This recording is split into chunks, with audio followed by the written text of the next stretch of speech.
ना किसी से लफड़ा करने का, ना किसी के लफड़े में पड़ने का. आपण बरं आणि आपलं काम बरं. साहब बाहर नहीं, लेकिन घर में तो बहुत अनबन चलती रहती थी. मतलब मंगेश और उनके बाइकों के बीच में ना कितने दिनों से मानो बोलचाल बंद ही थी. और वो निकिता और नीलम, उन दोनों की तो माँ से 1 मिनट भी नहीं बनती थी. ये क्या किया तूने? मुझे नहीं खानी है सड़ी हुई सब्जी. खाना भी अपने जैसा बनाती हो, ना टेस्ट है ना शक्ल.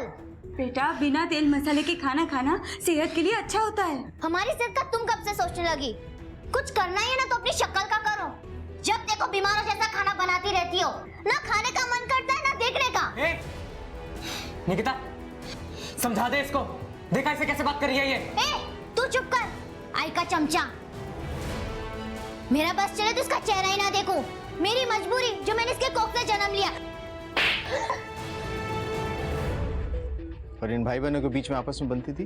कैसी बनती साहब, ये दोनों बच्चे है ना बहुत ही बदतमीज थी. माँ को ना बहुत बुरा भला कहती थी. और शैलेश बीच में बचाव करता रहता था. तो मंगेश अपनी बच्चियों को कुछ नहीं कहता था.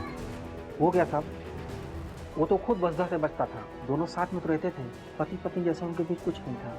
मुझे तो लगता है साहब रोज रोज की किटकिट से वो कहीं भाग गया है.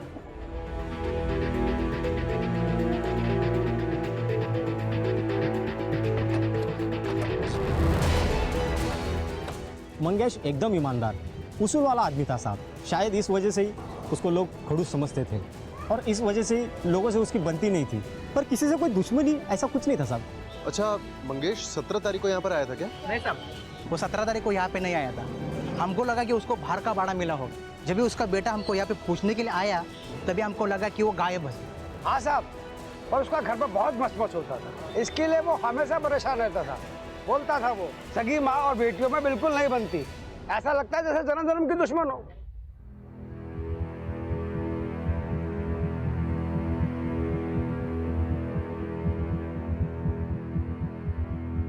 सब लड़कियां स्कूल में आई कि नहीं आई पता नहीं, पर स्कूल टाइम में मैंने दोनों को अपनी माँ के साथ में फुटपाथ पे देखा था.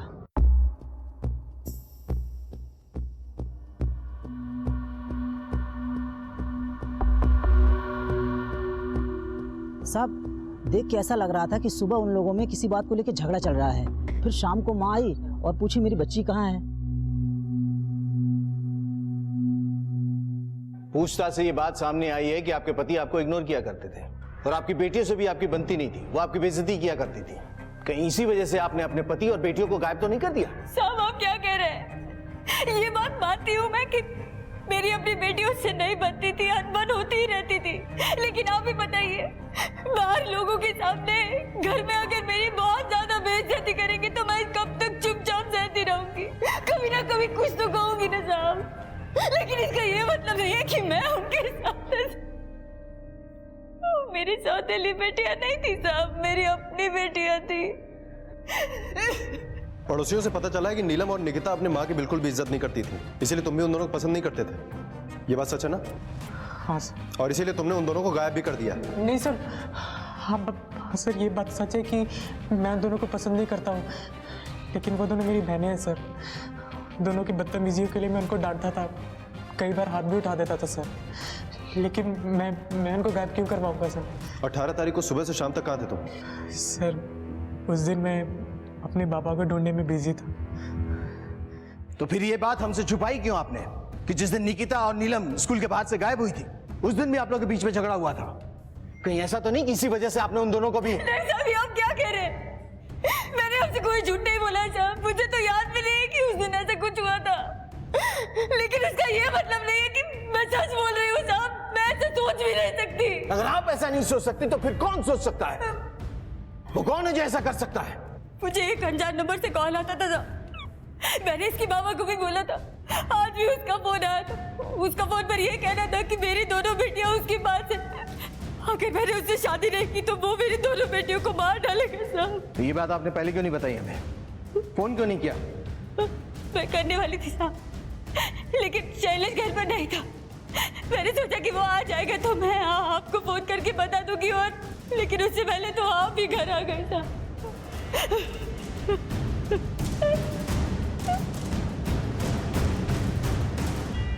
सर मुझे लगता है कि वसुधा झूठ बोल रही है. क्योंकि उसकी बात गले से नीचे नहीं उतर रही है सर।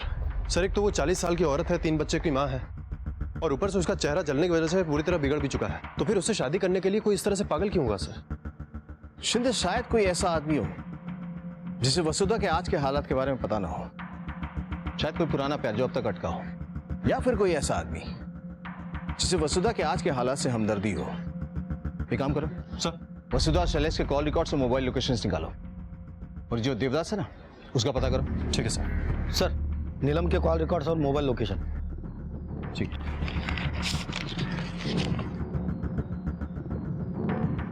नीलम के मोबाइल का लास्ट लोकेशन उसके स्कूल के पास। शिंदे सर, इसका मतलब है कि लड़कियां जहां और जिसके साथ भी गई है ना, स्कूल के बाहर से गई हैं। एक काम करो सर, स्कूल के आसपास जितने भी सीसीटीवी कैमरास हैं और उस रूट पे जितने कैमरास हैं ना, सबका फुटेज चेक करो, शायद हमें कोई क्लू मिले। ठीक है सर।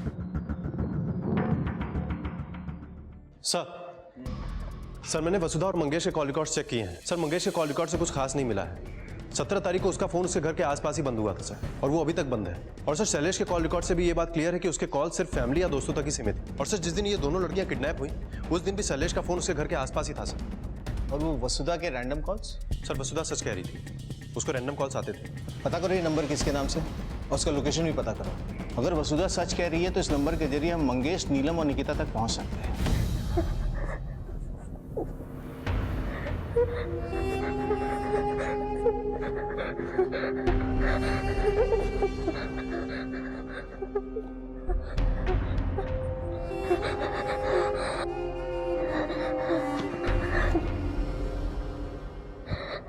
डर और झूठ इंसान की सबसे बड़ी कमजोरियां हैं, और यह बेहद जरूरी है कि इंसान अपने मनोबल से उस पर विजय पाए। लेकिन डर और झूठ नाम के दुश्मन जिन्हें वसुधा ने खुद पाला था, वो उसके परिवार को तहस नहस करने वाले थे। आखिर उन तीनों के साथ हुआ क्या था? नीलम का खून किसने किया था? क्या निकिता कातिल थी या वो खुद किसी साजिश का शिकार थी? और नीलम के खून से मंगेश का कोई वास्ता था भी या नहीं? क्या ये हादसों का सिलसिला वसुधा का बदला था? सर वसुधा को जिस नंबर से कॉल आ रहा था वो स्विच ऑफ है। इंक्वायरी की तो पता चला वो नंबर झूठे नाम और एड्रेस पे रजिस्टर है सर। उसकी लोकेशन क्या थी? सर जब तक वो फोन ऑन था उसकी लोकेशन ज्यादातर मीरा रोड स्टेशन के पास वाले मार्केट की थी।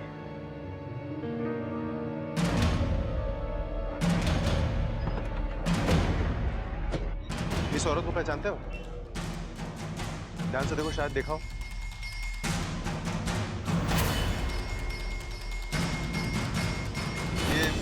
इस औरत को इधर से कहीं आते जाते देखा है क्या? इस औरत को पहचानते हो?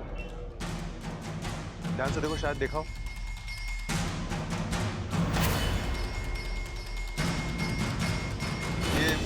इस औरत को इधर से कहीं आते जाते देखा है क्या? हाँ साहब, ये औरत तो यहाँ पे आती है, राधे श्याम के यहाँ से ही सब्जी लेके आती है ये। उसकी दुकान कहाँ है? सब वो रहा उसका दुकान। सब लेकिन कल दोपहर से इसने दुकान अचानक बंद करके कहीं चले गया है, उसके बाद आया भी नहीं और आज भी ठेला बंद है। नंबर है उसका? हेलो, क्या?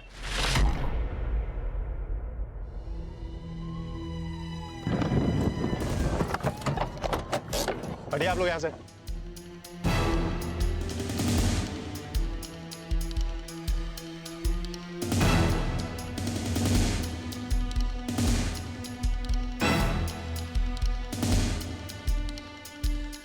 सर इसके पेट पे जिस तरह से शार्प कट के निशान दिख रहे हैं, इससे तो ऐसा लग रहा है जैसे इस पे किसी तेज धार वाले हथियार से वार किया गया है। सुनते सर, बॉडी की हालत देख के तो लग रहा है कि 2-3 दिन पहले मारा है इसे। खून पूरी तरह से सूख चुका है। फिर आप लोग आसपास देखो, कोई सुराग मिलता है क्या? Okay sir. बॉडी सबसे पहले किसने देखी थी? मैंने देखी थी साहब। साहब मैं यहाँ पास में ही रहता हूँ साहब, मैं रोज इसी रास्ते से काम पर जाता हूँ। लेकिन साहब आज सुबह जब मैं यहाँ से गया था उस वक्त ये लाश यहाँ नहीं थी, लेकिन जब वापस लौटा तो देखा सर यहाँ लाश पड़ी थी। शिंदे, इसका मतलब है कि इसे मारा कहीं और गया है और उसके बाद बॉडी यहाँ ठिकाने लगाई गई है, इसलिए खून के कोई निशान भी नहीं दिख रहा है। काम करो, बॉडी को पोस्टमार्टम के लिए भेजो, वसुधा को खबर करो और सब्जी वाले को उठाओ। ठीक है सर।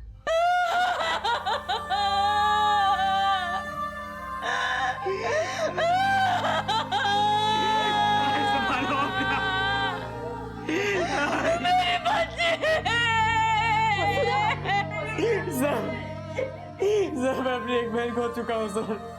दूसरी को नहीं खोना चाहता सर। प्लीज मेरे बाबा और बहन को ढूंढ दो, प्लीज उन्हें ढूंढ दो सर। हम उन्हें ढूंढने की पूरी कोशिश कर रहे हैं। संभालो अपने आप को। शैलेश,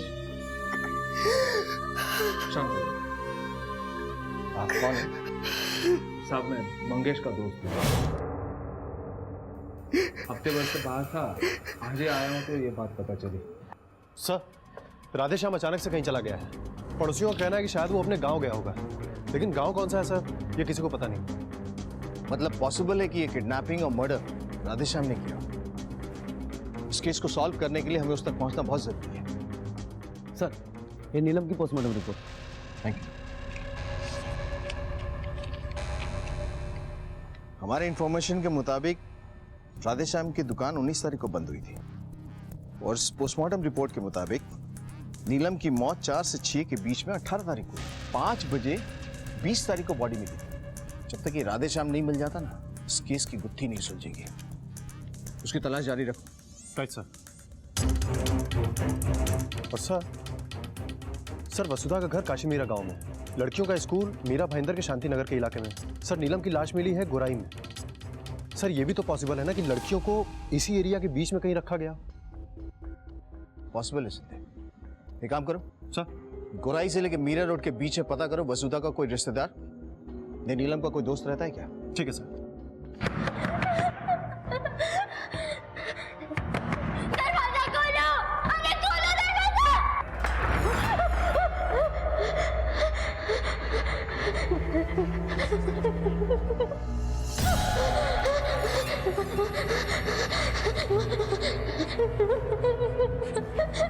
प्लीज मुझे जाने दो। मैं किसी को नहीं बताऊंगी। मुझे जाने दो, नहीं जाने दो मुझे, नहीं जाने दो। सर वो दोनों बहनें हमेशा एक साथ ही रहती थी। दोनों बहनें एकदम बेस्ट फ्रेंड की तरह रहती थी और इसीलिए उन्हें कभी किसी फ्रेंड की जरूरत ही नहीं थी। उनका कोई बॉयफ्रेंड था? नहीं सर, वो दोनों का कोई बॉयफ्रेंड नहीं था। सर एक और बात, अचानक उनके पास बहुत पैसे आने लगे थे और वो लोग खर्च भी बहुत करती थी, है ना? हाँ सर। ठीक है, थैंक यू। इन लड़कियों को पहचानते हो तुम? हाँ साहब, ये तो यही स्कूल में पढ़ती है साहब। ये लास्ट टाइम कब आई थी? 3-4 दिन पहले आई थी साहब। बहुत हो गया ये माँ का एहसान। मुझसे अब ये औरत बर्दाश्त ही नहीं होती। छोड़ना और गुस्सा करके क्या फायदा। अब स्कूल बंक कर ही दिया है तो चल मैं तुझे एक जगह लेकर चलती हूँ। कहाँ? अब हम जाएंगे तो तुझे खुद ही पता चल जाएगा और तेरा गुस्सा भी शांत हो जाएगा। लेकिन निकिता, अरे चल नीलम। अच्छा ये लोग गई कैसे थी? सब कैसे गया ये तो मैंने देखा नहीं साहब। ग्राहक आया तो मैं काम में लग गया। उन बच्चियों को आप लोग पढ़ाते थे, बता सकते हैं कैसी बच्चियां थी? सर जो नहीं है उसके बारे में बुरा तो नहीं बोलना चाहिए। हाँ पर दोनों बहनें थी बहुत शरारती। पूरे स्कूल में ना कोई उनको पसंद करता था और ना वो किसी को, सिवाय प्रमोद सर के। वही थे जिनसे उनकी पटती थी। प्रमोद सर कहाँ है? प्रमोद सर पिछले 4 दिनों से छुट्टी पर है। वायरल हुआ है सर। 1 मिनट, ये देखिए डॉक्टर का प्रिस्क्रिप्शन। 4 दिन से दवाइयाँ खा रहा हूँ सर। अच्छा एक बात बताओ, जिन बच्चियों को स्कूल में किसी से नहीं बनती, कोई टीचर उन्हें पसंद नहीं करता, उनसे तुम्हारे क्लोजनेस का रीजन क्या था? सर हर टीचर का या स्टूडेंट का कोई ना कोई फेवरेट होता ही है, बस उतना ही। मैं सच कह रहा हूँ, मैंने कभी भी उनका फायदा उठाने की कोशिश नहीं की। फायदा उठाने की कोशिश तो की तुमने, लेकिन कामयाब नहीं हुए। अपनी बदनामी से बचने के लिए तुमने निकिता और नीलम को किडनैप किया और फिर नीलम को मार दिया। नहीं सर, 4 दिन से तो मैं स्कूल में भी नहीं गया हूँ और उससे पहले 2-3 दिन से ना तो मेरी उनसे बात हुई है ना ही मुलाकात हुई है। आप चाहो तो पता कर लीजिए। वो तो हम पता कर ही लेंगे, लेकिन एक बात ध्यान में रखना, अगर इस मर्डर और किडनैपिंग में तुम्हारा हाथ हुआ ना, 2 घंटे के अंदर तुम्हारा बुखार उतार दूंगा मैं।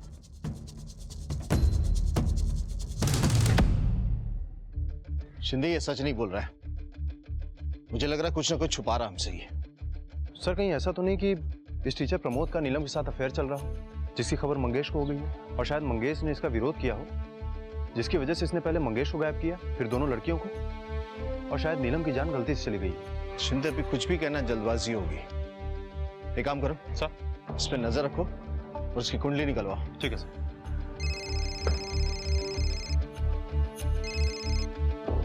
हेलो, ओके, ठीक है सर। वो जो सब्जी वाला है ना राधेश्याम, उसका फोन ऑन हुआ है सर। फॉरेन टीम को अलर्ट करो। ठीक है सर।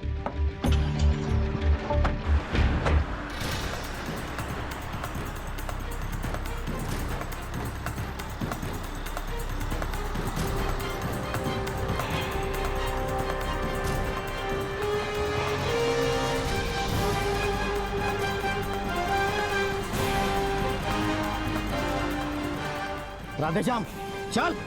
साहब हमने कुछ नहीं किया, चल पता चलेगा, चल। वसुधा बहन जी ने हमें खुद फोन करने के लिए बोला था साहब, और तो और साहब उन्होंने ही मुझे मोबाइल और नंबर दिया था। दादा आप मेरा एक छोटा सा काम करेंगे?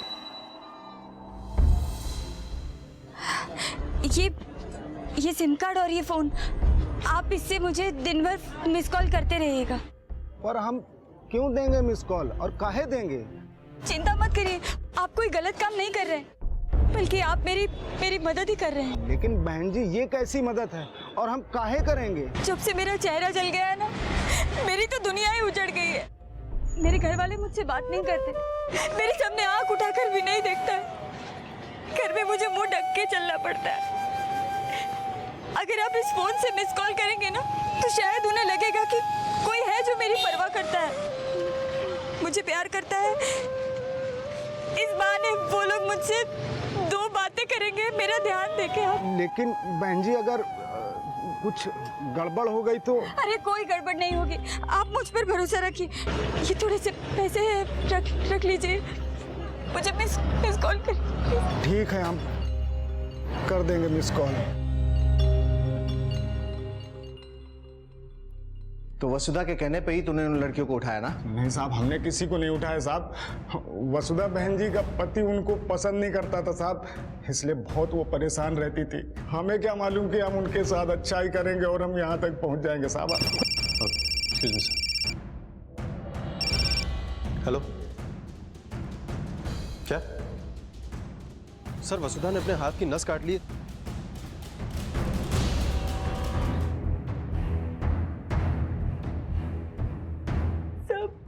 मेरी वजह से मेरी बच्ची नीलम, उसके साथ जो कुछ भी हुआ उसके लिए मैं जिम्मेदार हूँ।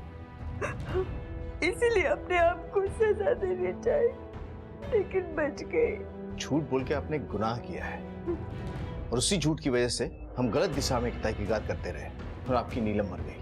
लेकिन अब मंगेश और निकिता किस हाल में हमें भी नहीं मालूम। साहब अब मुझे सजा दे दो, मैं जिम्मेदार हूँ इन सब के लिए। झूठ बोल के जो गुनाह किया उसकी सजा तो मिलेगी यहाँ, लेकिन अगर मंगेश और निकिता को कुछ हुआ होगा ना, तो कानून आपको थोड़ा भी रियायत नहीं देगा।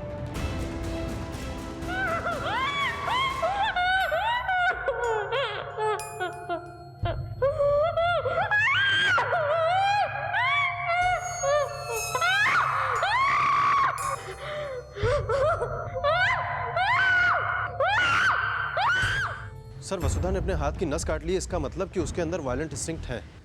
सर कहीं ऐसा तो नहीं कि वो अपने आप को निकिता और नीलम से बहुत ज़्यादा नीचा समझने लगी थी, जिस बात का उसे गहरा दुख था? और हो सकता है कि उसकी ये तकलीफ इतनी बढ़ गई कि उसने खुद ही अपनी बेटियों को अगवा करवा के उन्हें मरवा दिया। शिंदे अगर मान भी ले कि उसी ने ये सब किया है, तो भी उसका प्लान तो सक्सेसफुल हो ही रहा था ना।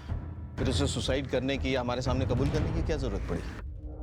मुझे लगता है कि कोई ऐसा आदमी है जिसे वसुधा के सब्जी वाले से फोन करवाने वाली बात पता चल गई थी, और उसने अपनी दुश्मनी निकालने के लिए बच्चियों को अगवा किया और फिर नीलम को मार दिया, और शायद ये सोच रहा हो कि हमारा शक तो वसुधा पे ही जाएगा। नहीं सर, अभी तक इस फैमिली का कोई दुश्मन सामने नहीं आया। दुश्मन शुभचिंतक के रूप में भी हो सकता है सर। प्रमोद के बयान पे मुझे जरा भी भरोसा नहीं है, मुझे लगता है कुछ छुपा रहा है। और दूसरी तरफ ये अजय, जिस परिवार के काफी गरीब है। एक काम करो सर, इस अजय की कुंडली निकलवाओ। ठीक है सर। सर हमने प्रमोद के बारे में इंक्वायरी की, तो एक चौंकाने वाली बात सामने आई। मैं वही बोल रहा हूँ कि मैंने नीलम के साथ कुछ भी गलत नहीं किया। मैंने कभी भी उसका फायदा नहीं उठाया है सर। जिस फायदे की तू बात कर रहा है ना, हमें पता तो उठा ही नहीं सकता, क्योंकि तुझे लड़कियां नहीं लड़के पसंद है। ये कैसी बात कर रहे हैं आप सर? ऐसा कुछ नहीं, मेरी गर्लफ्रेंड है सर। सब मेरी गर्लफ्रेंड नहीं है सर। मेरा बॉयफ्रेंड है सर। मैंने ये सच सबसे छुपा के रखा था क्योंकि मुझे पता था सब लोग मेरा मजाक बनाएंगे, लेकिन नीलम बहुत तेज लड़की थी सर। उसने सब कुछ पता लगा लिया था कि मैं। आप तो काफी रोमांटिक निकले सर। क्या लव मेकिंग सीन है? ये तुम्हारे पास कैसे आई? ये हमने तब ली थी जब कल अपनी कार में आप अपने बॉयफ्रेंड के साथ कुची-कू कर रहे थे। और अगर आप नहीं चाहते कि आपकी कुची-कू वाली हरकत की तारीफ सब लोग करें तो 10,000 देने पड़ेंगे। और इतना तो आप कर ही सकते हैं ना सर? 10,000 कुछ ज्यादा नहीं है, राइट? और उसके बाद वो हर 8-10 दिन के बाद मुझे पैसों के लिए ब्लैकमेल करने लगी। इसका मतलब है कि निकिता और नीलम के पास तुम्हारे पास से पैसे आते थे और तुमने उनसे पीछा छुड़ाने के लिए और अपनी बदनामी से बचने के लिए उन्हें किडनैप किया और नीलम को मार दिया। निकिता कहाँ है? सर, मैं उस तरह का इंसान नहीं हूँ सर। मैं 10-20 हज़ार के लिए किसी का खून नहीं कर सकता हूँ सर। शिंदे सर, इसे तब तक अंदर रखो जब तक ये सच ना बोले। सर सर सर सर मेरी बात तो सुनिए सर। सर प्रमोद सच कह रहा है। वो उस दिन बीमार था और पूरे दिन घर पे ही था सर। मगर प्रमोद भी इस केस में इन्वॉल्व नहीं है। कि मैं आप तो काफी रोमांटिक निकले सर। क्या लव मेकिंग सीन है? ये तुम्हारे पास कैसे आई? ये हमने तब ली थी जब कल अपनी कार में आप अपने बॉयफ्रेंड के साथ कुची-कू कर रहे थे। और अगर आप नहीं चाहते कि आपकी कुची-कू वाली हरकत की तारीफ सब लोग करें तो 10,000 देने पड़ेंगे। और इतना तो आप कर ही सकते हैं ना सर? 10,000 कुछ ज्यादा नहीं है, राइट? और उसके बाद वो हर 8-10 दिन के बाद मुझे पैसों के लिए ब्लैकमेल करने लगी। इसका मतलब है कि निकिता और नीलम के पास तुम्हारे पास से पैसे आते थे और तुमने उनसे पीछा छुड़ाने के लिए और अपनी बदनामी से बचने के लिए उन्हें किडनैप किया और नीलम को मार दिया। सर, निकिता कहाँ है? सर, मैं उस तरह का इंसान नहीं हूँ सर। मैं 10-20 हज़ार के लिए किसी का खून नहीं कर सकता हूँ सर। शिंदे सर, इसे तब तक अंदर रखो जब तक ये सच ना बोले। सर सर सर सर मेरी बात तो सुनिए सर। सर प्रमोद सच कह रहा है।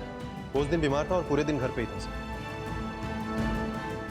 मगर प्रमोद भी इस केस में इन्वॉल्व नहीं है तो फिर कौन हो सकता है? शिंदे सर, कहीं ऐसा तो नहीं कि ये सारा काम मंगेश ने किया?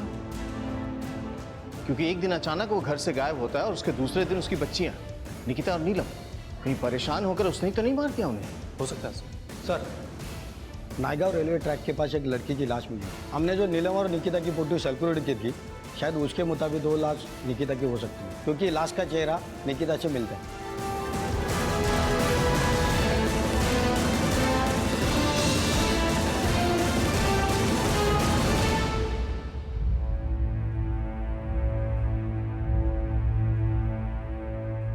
सर, बॉडी 2 हिस्सों में कट चुकी है।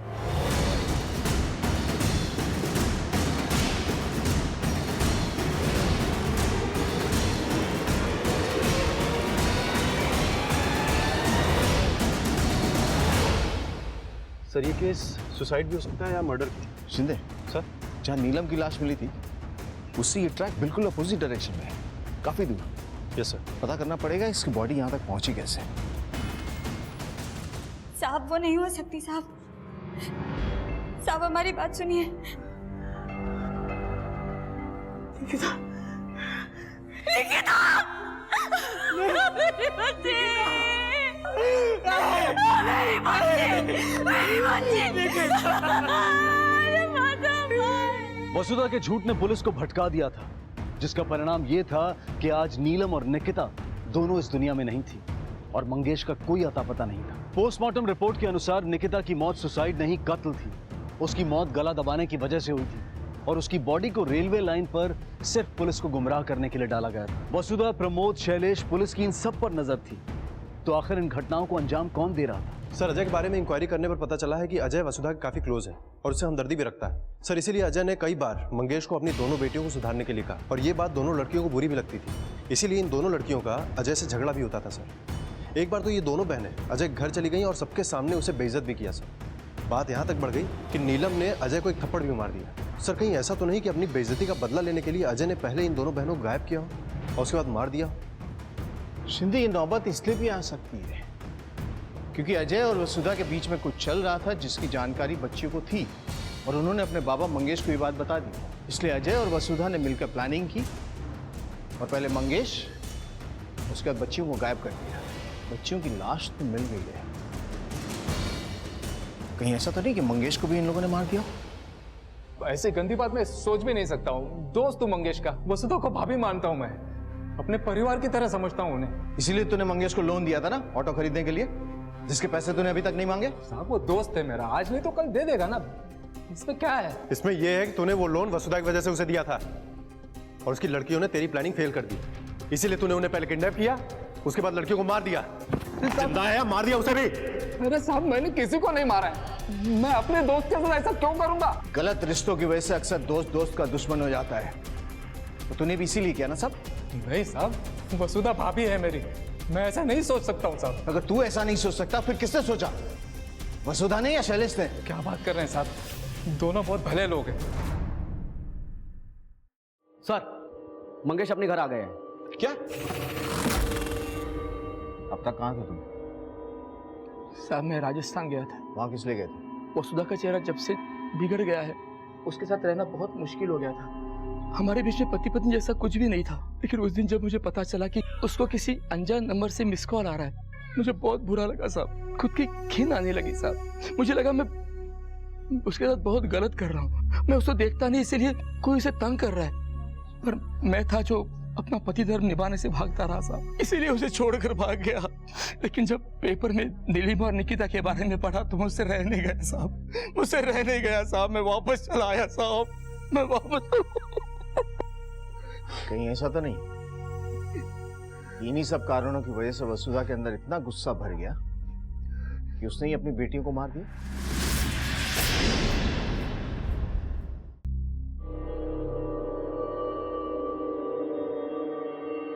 वसुधा,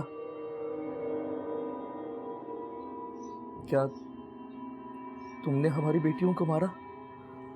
क्या कह रहे हैं आप मुझ पे शक कर रहे हैं? नहीं वसुधा, वो सर हमारी पुलिस टीम ने भाईंदर, जहां पर नीलम और निकिता का स्कूल है, वहां से लेकर मीरा रोड, गुराई जहां पर नीलम की लाश मिली, और नायगांव जहां पर निकिता की लाश मिली, इन सब जगहों के फुटेजेस चेक किए तो घोड़बंदर मार्केट के एक एटीएम के सीसीटीवी फुटेज में ये दोनों लड़कियां एक लड़के के साथ नजर आई हैं। ये फुटेज है सर। लगा? ये देखिए सर, ये पॉज कर, जूम करना। हेलमेट की वजह से शक्ल पहचानना मुश्किल है, बाइक का नंबर भी नहीं है। एक काम करो सर, इस फुटेज को लैब भेजो और वहां से नंबर निकलवाओ। उसने इंडिया का जर्सी पहना है। शिंदे सर, इस फुटेज को देख के एक बात तो साफ होगी कि लड़कियां जिसके साथ भी गई है ना, उसे बहुत अच्छी तरीके से जानती है और ये जर्सी में कातिल तक पहुंचा सकती है।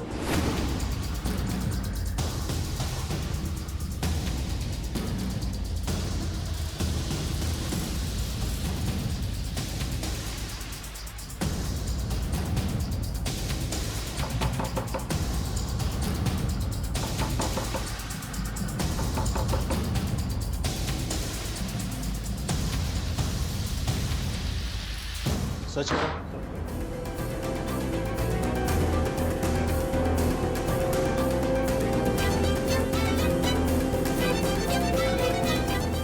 सर, इधर नहीं है। आपका ऑटो रिक्शा कहाँ है? गली के बाहर है।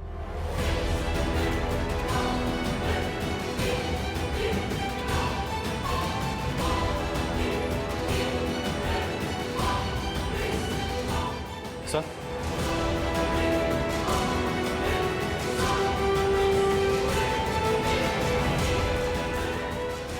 ये तो यहाँ था नहीं, इसका मतलब तूने छुपाया? यहाँ बोलेगा या पुलिस स्टेशन में चल के? तो झूठ बोलने का कोई फायदा नहीं है। जिस बाइक पे तो अपने बहनों को लेके गया था ना, वो सलीम की बाइक थी। और तेरे कॉल रिकॉर्ड से ये बात पता चली है कि उसके और तेरे बीच में बातचीत होती थी। बोल।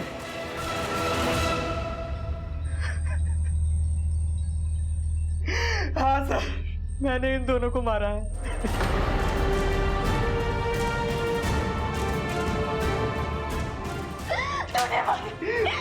क्यों मारा अपनी बहनों को? तूने अपनी बहनों को क्यों मारा? बोल, तेरी बहनें थी वो। नहीं थी वो मेरी बहनें, क्योंकि उन दोनों ने और राजी ने मुझे हमेशा ये एहसास दिलाया कि मैं तुम्हारा अपना नहीं बल्कि गोद लिया हुआ बेटा। ये बात मैंने तुमको और बाबा को नहीं बताई।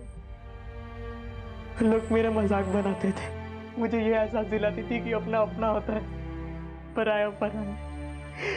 मैं अंदर ही अंदर रोता था, मैं सब कुछ सह लेता, नहीं मेरे लिए सब कुछ। वो लोग गाय के साथ भी बुरा बर्ताव करते थे, मैं पहले से ही उनसे गुस्सा था। पर जब उस दिन बाबा गायब हुए तो नीलम ने सारा इल्जाम आई के ऊपर डाल दिया और आई को बहुत बुरा भला कहा। आई उनको समझाने के लिए स्कूल तक गई, आई रोते रोते घर आई और उसने मुझे बताया कि नीलम ने उसे थप्पड़ मारा। मैंने तभी डिसाइड कर लिया कि मैं नीलम को जिंदा नहीं छोड़ूंगा। उसके बाद क्या हुआ?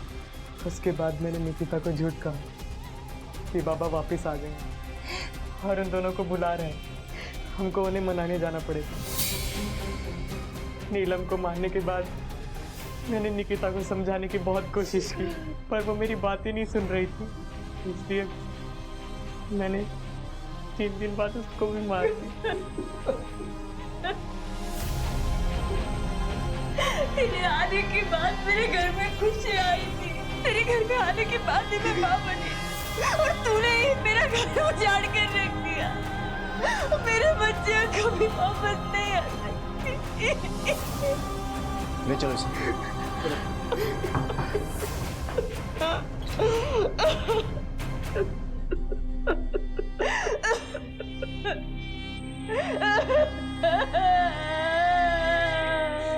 शारदा, नीलम, निकिता शैलेश से प्यार नहीं करते थे, लेकिन वसुधा और मंगेश शैलेश से प्यार करते थे। क्या शैलेश को जीने के लिए इतनी वजह काफी नहीं थी? बेशक थी, लेकिन उसने नफरत का जवाब नफरत से दिया। वसुधा के साथ भी वही हुआ। अपने पति और बेटियों से प्यार और इज्जत पाने की कोशिश में वो एक के बाद एक गलतियां करती चली गई। शैलेश को नीलम और निकिता के अपहरण और हत्या के लिए गिरफ्तार किया गया और इस वक्त वो न्यायिक हिरासत में है। अपने किए हुए अच्छे काम की सराहना सबसे पहले खुद करें, अपने ऊपर विश्वास रखें, क्योंकि दूसरों के प्रमाण पत्र की जरूरत सिर्फ कमजोर लोगों को पड़ती है। इसी विचार के साथ अब मैं अनूप सोनी आपसे विदा लेता हूं। फिर मुलाकात होगी अगले एपिसोड में एक और चौंका देने वाले केस के साथ। तब तक अपना और अपने परिवार का ख्याल रखें और देखते रहें क्राइम पेट्रोल डायल 100। 1 को सिर्फ हम सबको।